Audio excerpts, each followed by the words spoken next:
ప్రియమైన వాళ్ళరా, ప్రభువైన యేసుక్రీస్తు నామములో ఈ ఉదయకాల సమయాన మీ అందరికీ నా హృదయపూర్వక వందనాలు తెలుపుకుంటున్నాను. ఈరోజు అంతా కూడా మీ చేయబడిన విషయాల్లో దేవుని హస్తము మీకు తోడుగుండి మీకు జయాన్ని కలుగజేయను కాక. ప్రభువైన క్రీస్తు వారి యొక్క శ్రమలను గురించి పాత నిబంధనలో ఛాయగా చెప్పబడినటువంటి, నీడగా చెప్పబడిన కొన్ని విషయాలు మనం ధ్యానిస్తూ వస్తున్నామండి. నిన్నటి నుండి ఇశ్రాయేలీలు పాటించేటువంటి పాస్కా విందులో ఉన్నటువంటి పాస్కా బల్లలో వారు త్రాగేటువంటి 4 పాత్రల గురించి మనము ధ్యానిస్తూ వస్తున్నాము. నిన్న మనము పరిశుద్ధపరచే పాత్ర అనేటువంటి అంశం మీద మనము మొదటి పాత్రలో ఉన్నటువంటి ద్రాక్షారసము యేసయ్య రక్తంలో పరిశుద్ధతకు సాదృశ్యంగా ఉందని చెప్పి మనము ధ్యానించుకున్నామండి. ఈరోజు పాస్కా విందులో వారు ఉంచి ఉన్నటువంటి రెండో పాత్రను గురించి మనం ధ్యానించుకోబోతున్నాము. రెండో ద్రాక్షారస పాత్ర. ప్రియమైన దేవుని బిడ్డలారా, ఆ పాస్కా విందు దీపాలు వెలిగించి ప్రారంభించబడుతుంది. ప్రారంభించిన వెంటనే రెండోది వారు మొదటి ద్రాక్షారస పాత్రలో వారు తాగుతారు. అది పరిశుద్ధ పాత్ర అని చెప్పి మనము నిన్న ధ్యానించామండి. ఈరోజు రెండో పాత్ర, ఆ రెండో ద్రాక్షారస పాత్రను గురించి మనము ధ్యానించుకుందామండి. ఇప్పుడు 15 సంప్రదాయాలు వారు పాటిస్తారండి. ఇప్పుడు 2 సంప్రదాయాలు నిన్న చూసాము. తర్వాత 3, 4, 5 అయిన తర్వాత 6వ సంప్రదాయము మగిత్ అని దాని పేరండి. దానికి పేరు ఏంటంటే 6వది మగిత్ అని పేరు.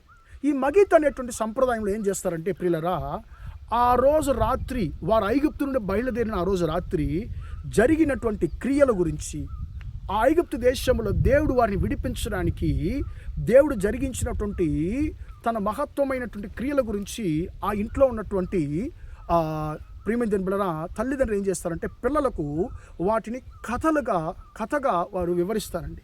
ఆ పిల్లలకు దేవుని యొక్క క్రియలు, దేవుడు విడిపించడానికి ఇశ్రాయేలును ఆయన చేసినటువంటి క్రియలను గురించి పిల్లలకు బోధిస్తారు. బోధించి వారితో ప్రశ్నలు అడుగుతారు.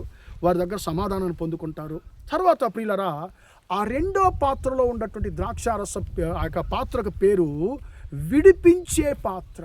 విడిపించే పాత్ర, కప్ ఆఫ్ డెలివరెన్స్. ఇప్పుడు మొదటి పాత్రలో ఉన్నటువంటి ద్రాక్షారసాన్ని వారు త్రాగారండి. రెండో పాత్రలో ఉండేటువంటి ద్రాక్షారసాన్ని ఏం చేయరంటే దాన్ని తాగరండి. ఆ ద్రాక్షారస పాత్ర ప్రియమైన దేవుని బిడ్డలారా, ఐగుప్తులో కలిగినటువంటి 10 తెగుళ్లకు సాదృశ్యంగా ఉంది.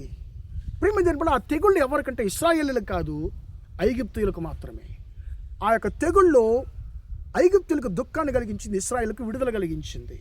ప్రియమైన దేవుని బిడ్డలారా, ఇప్పుడు ఏం చేస్తారంటే కథలంతా విన్నటువంటి పిల్లలు, ప్రియమైన దేవుని బిడ్డలారా, సమాధానం చెప్పిన తర్వాత అందరూ, ఆ కుటుంబస్తులందరూ రెండో పాత్రలో ఉన్నటువంటి ద్రాక్షారసాన్ని ఒక్కొక్క తెగులుగా, 10 తెగుళ్ళను వరుసగా ఒక్కొక్క తెగులుగా చెప్తూ, ఒక్కొక్క తెగులు చెప్పిన వెంటనే ఆ ద్రాక్షారస పాత్రను ద్రాక్షారసాన్ని వేరే పాత్రలో పోస్తారు. అయ్యా, అక్కడ నీళ్ళను రక్తంగా మార్చావు, మమ్మల్ని విడిపించడానికి నీకు స్తోత్రము అని చెప్పి కొంచెం ద్రాక్షారసాన్ని వేరే పాత్రలో పోస్తారు. అలాగ ఒక్కొక్క తెగులును వారు చెప్పి ఆ రెండో విడుదల పాత్రలో ఉండేటువంటి ద్రాక్షారసాన్ని వారు త్రాగరు, వేరే పాత్రలో పోస్తారండి. ప్రియమైన దేవుని బిడ్డలారా, యేసుక్రీస్తు వారి యొక్క రక్తానికి ఈ యొక్క పాత్ర కూడా సాదృశ్యంగా ఉంది. యేసుక్రీస్తు వారి యొక్క రక్తము మొట్టమొదటిగా ఏం చేసింది? నిన్ను నన్ను పరిశుద్ధపరచింది. రెండవది, యేసుక్రీస్తు వారు కల్వరి శిలువలో కార్చినటువంటి ఆయన రక్తము ప్రియమైన దేవుని బిడ్డలారా మనకి ఇచ్చేటువంటి రెండో ఆశీర్వాదం ఏంటంటే అది మనను విడిపిస్తుంది. ఎలా విడిపిస్తుంది? దేని నుండి విడిపిస్తుంది? పాపము నుండి, శాపము నుండి, వ్యాధి నుండి, మన ప్రతి సమస్యల నుండి యేసయ్య రక్తము నిన్ను నన్ను విడిపిస్తుంది. ప్రియమైన దేవుని బిడ్డలారా, ప్రభువైన యేసుక్రీస్తు వారు ఆయన గురించి ఒక మాట చెప్తున్నాడు. కుమారుడు మిమ్మల్ని విడిపించిన ఎడల, కుమారుడు మిమ్మల్ని విడిపించిన ఎడల మీరు నిజంగానే విడిపించబడతారు. ఆయన మిమ్మల్ని స్వతంత్రులుగా చేసినట్ల మీరు నిజంగానే స్వతంత్రులుగా మారుతారు. మిమ్మల్ని ఏది కూడా, దేవుడు మిమ్మల్ని విడిపిస్తే మళ్ళీ ఏది కూడా మిమ్మల్ని బానిసగా మిమ్మల్ని ఏలుబడి చేయలేదు. ప్రియమైన దేవుని బిడ్డలారా, ఈ లోకంలో మనుషులు త్రాగుడు నుండి విడిపించబడడానికి, ఆ త్రాగుడిని అలవాటుని వదిలిపెట్టడానికి ఎన్నో మెడికల్ సెంటర్స్కి వెళ్తారండి. చాలా ప్రయత్నాలు చేస్తుంటారు.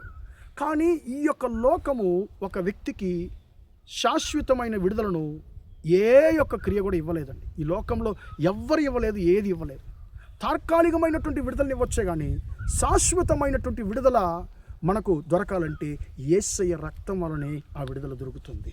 యేసయ్య రక్తము పాపము నుండి కానివ్వండి, శాపము నుండి కానివ్వండి, వ్యాధి నుండి కానివ్వండి, వేరే అన్ని సమస్యల నుండి కూడా యేసయ్య రక్తము నిన్ను నన్ను విడిపించగలదు. యేసయ్య కలువరి సిలువలో తన చివరి బొట్టు రక్తం వరకు నీ కొరకు నా కొరకు కార్చాడు దేవుని బిడ్డ. ఎందుకో తెలుసా? నిన్ను నన్ను శాశ్వతంగా విడిపించడానికి, నీకు శాశ్వతమైనటువంటి నిరంతరమైనటువంటి విడుదలను నీకు కలుగజేయడానికి ఆయన తన రక్తాన్నంతా కూడా నీ కొరకు ఆయన కార్చాడు. ఆ రక్తము నీ విడుదల కొరకు కార్చబడిన రక్తము, నా విడుదల కొరకు కార్చబడిన రక్తము. కాబట్టి మనల్ని విడిపించడానికి కార్చబడినటువంటి యేసయ్య రక్తం కొరకు మనం ఆయన స్తుతిద్దామా? ప్రార్థన చేద్దాం. ప్రేమగల మా తండ్రి, దయగల దేవ, ఇంతవరకు తండ్రి ఈ మాటలు విని మీ బిడ్డలు మీరు దీవించండి, ఆశీర్వదించండి అయ్యా. తండ్రి స్తోత్రం, మమ్మను విడిపించడానికి నువ్వు కార్చినటువంటి నీ యొక్క తండ్రి పరిశుద్ధమైన రక్తాన్ని బట్టి నీకు స్తోత్రమయ్యా. మీ బిడ్డలు తండ్రి ఏ ఏ విషయాల్లో బంధించబడిన వారై తండ్రి కట్టబడిన వారై ఉన్నారో వారికి ఆ సమస్యలన్నిటి నుండి తండ్రి మీ బిడ్డలకు తండ్రి మీరు విడుదలను దయచేయమని ప్రార్థిస్తున్నాను తండ్రి. మీ రక్తం వలన కలిగేటువంటి ప్రతి ఆశీర్వాదము తండ్రి ఈ మాటలు వింటున్న ప్రతి ఒక్కరికి కలుగునుగా కానీ ప్రార్థిస్తున్నాను.